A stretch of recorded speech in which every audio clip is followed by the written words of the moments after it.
Hello everyone, welcome to GS with concept classes.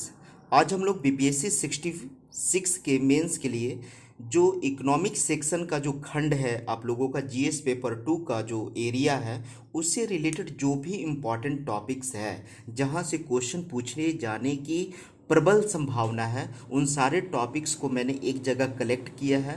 वो topic 14 topic हैं, only 114 topic है। आप लोगों के पास समय कम है, इन सारे टॉपिक को देख करके जाइएगा। आपका कम मेहनत में अच्छा रिजल्ट आने की पॉसिबिलिटी बनेगी। और इन सारे टॉपिक से कैसे कैसे क्वेश्चन बनेंगे उस पर भी मैं डिस्कस करूंगा। फर्स्ट में है विनिवेश और निजीकरण, ठीक है। तो इस बार के लिए इम्पोर्टेंट इसलिए हो जाता है क्योंकि गवर्नमेंट जो वर्तमान हमारी सरकार है वो विनिवेश की नीति पे ज़्यादा ध्यान दे रही है। उनका मानना है कि सार्वजनिक क्षेत्र के जो उपक्रम हैं, यानी जो सरकारी उपक्रम हैं, वो घाटे में चल रहे हैं और उनको प्रॉफिट में बदलने के लिए विनिवेश लाना जरूरी है, यानी डिसइन्वेस्टमेंट और प्राइवेटाइजेशन करना जरूरी है। तो इस क्वेश्चन को आप लोग देख लीजिएगा हर एक एंगल में। एमएसएमई हमारी अर्थव्यवस्था के लिए काफ़ी ज़्यादा महत्वपूर्ण भूमिका निभाते हैं, चाहे देश के जीडीपी में योगदान के मामले में हो, चाहे रोजगार के मामले में हो, चाहे देश में एक्सपोर्ट के मामले में हो। हर एक मामले में एमएसएमई का कंट्रीब्यूशन जो है काफ़ी ज़्यादा है। और एमएसएमई की जो स्थिति है वो कोरोना पीरियड में काफ़ी ज़्यादा खराब हो गई है, स्थिति काफ़ी ज़्यादा गंभीर हो गई है। तो सरकार एमएसएमई की स्थिति को सुधारने के लिए क्या क्या प्रयास कर रही है, यहाँ से क्वेश्चन पूछा जाएगा। बेरोजगारी है तो बेरोजगारी से आप क्या समझते हैं, क्वेश्चन पूछा जाएगा। और कोविड 19 पीरियड में हमारे देश में या वैश्विक स्तर पर बेरोजगारी की क्या स्थिति देखने को मिली, ठीक है। और सरकार जो है बेरोजगारी की समस्या को समाधान के लिए कौन कौन सा कदम उठा रही है, या गवर्नमेंट को कौन सा कदम उठाने की ज़रूरत है, यहाँ से क्वेश्चन पूछा जा सकता है। नेक्स्ट है फूड सिक्योरिटी। फूड सिक्योरिटी की भी स्थिति काफ़ी ज़्यादा भयावह हो गया है। इसमें फर्स्ट ऑफ ऑल क्वेश्चन जो पूछेगा कि फूड सिक्योरिटी से आप क्या समझते हैं। फूड सिक्योरिटी यानी खाद्य सुरक्षा की समस्या के समाधान के लिए सरकार द्वारा किए जा रहे प्रयासों का आलोचनात्मक या समालोचनात्मक मूल्यांकन करें, ठीक है। नेक्स्ट हमारा है बैंकों की एनपीए की समस्या और बैंकों का विलय। ये भी बहुत इंपॉर्टेंट टॉपिक है। सारे टॉपिक्स में इसका भी अपना एक इम्पॉर्टेंट प्लेस है। देखिए, एनपीए का मतलब होता है नॉन परफॉर्मिंग एसेट्स, यानी कहने का मतलब है कि जब बैंक कोई लोन देते हैं और उस लोन की रिकवरी नहीं हो पाती है तो बैंक के लिए वो घाटे का सौदा बन जाता है। और यही कारण है कि हमारी जो बैंकिंग सिस्टम है काफ़ी ज़्यादा धाराशायी हो गई है। और बैंकों की स्थिति को सुधारने के लिए सरकार जो है बैंकों की विलय की पॉलिसी अपनाई है।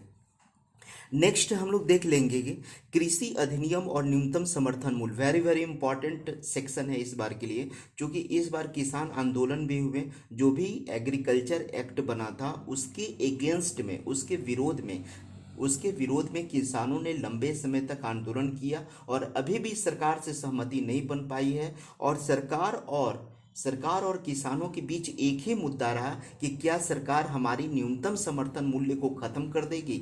तो इससे ये रिलेटेड क्वेश्चन काफ़ी ज़्यादा इंपॉर्टेंट हो जाता है, आपसे पूछा जा सकता है इस पर किसी भी एंगल में क्वेश्चन। नेक्स्ट है वन नेशन वन कार्ड योजना। वन नेशन वन कार्ड योजना में सरकार जो है कोविड 19 पीरियड में गरीबों को, या जो भी है बीपीएल कैटेगरी के लोग हैं, श्रमिक वर्ग हैं, है ना, कृषि मजदूर हैं, उन तक खाद्यान्न की पहुंच सुनिश्चित करने के लिए one nation one card policy अपनाई।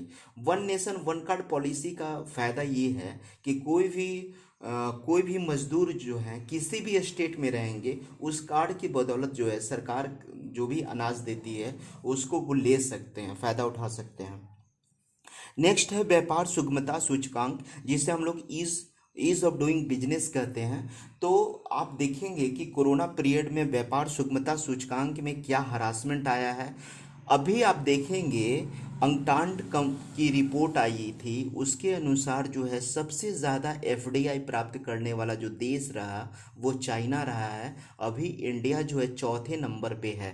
तो यहाँ से क्वेश्चन बनेगा कि इंडिया को इंडिया को जो है व्यापार सुगमता सूचकांक में स्थिति में सुधारने के लिए करने के लिए कौन कौन सा इनिशिएटिव लेने की ज़रूरत है। ठीक है, नेक्स्ट है 15वां वित्त आयोग को आप लोग देख लीजिएगा, वेरी वेरी इंपॉर्टेंट एरिया है। जीएसटी में रिफॉर्म की ज़रूरत है, अभी जीएसटी में रिफॉर्म की ज़रूरत है, इसको देख लेना है। प्रवासन को देख लेना है, माइग्रेशन की समस्या क्या है, क्या माइग्रेशन को रोका जाना उचित होता है।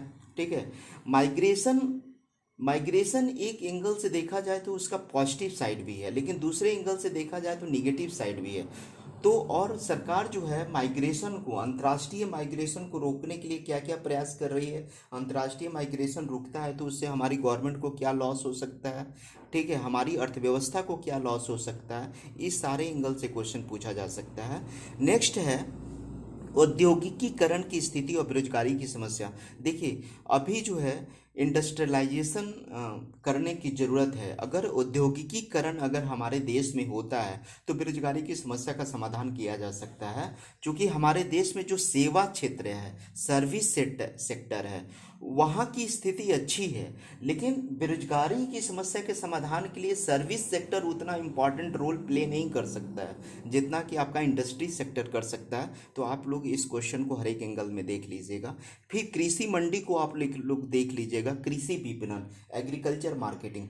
और नेक्स्ट है जनसांख्यिकीय लाभांश, डेमोग्राफिक डिविडेंड। क्या भारत डेमोग्राफिक डिविडेंड की स्थिति में है?